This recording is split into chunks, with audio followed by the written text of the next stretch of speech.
আইসাম আমনে ইউসুফ একবার হাতেম আল আসমের দরবারে আসলেন এবং তাকে প্রশ্নের সম্মুখীন করতে চাইলেন। তিনি হাতেমকে বললেন, হে আবু আব্দুর রহমান, আপনি কিভাবে নামাজ আদায় করেন? হাতেম বললেন, যখন নামাজের ওয়াক্ত শুরু হয় আমি দাঁড়াই এবং আমি দুই ধরনের উজু করি, একটি জাহেরি আর একটি বাতিনি। এই কথা ইসলাম শোনা মাত্র আশ্চর্য হয়ে গেলেন এবং বললেন, সেগুলো কিভাবে সম্ভব?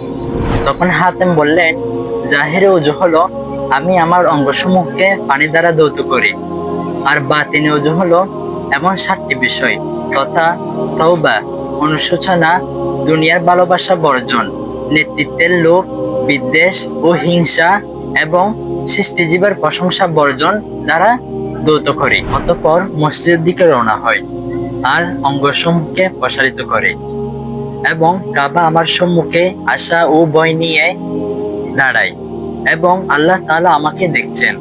জান্নাত আমার ডানে, জাহান্নাম আমার বামে, মালাকুল মাউত আমার পিছনে। মনে হয় যেন আমার দুফা পুলসিরাতের উপর রেখেছি। আর ধারণা করি এই নামাজ আমার জীবনের শেষ নামাজ। এরপর আমি নিয়ত করি, এহসানের সাথে তাকবীর বলে, ধ্যানের সাথে কেরাত পাঠ করে, বিনয়ের সাথে রুকু করে, কেঁদে কেঁদে সেজদা করে, রহমতের আশায় তাশাহুদ পড়ি, ইখলাসের সাথে সালাম ফিরাই। অতঃপর ইসম বললেন, এটি এমন একটি বিষয় যেটা আপনি ছাড়া কারো পক্ষে সম্ভব না।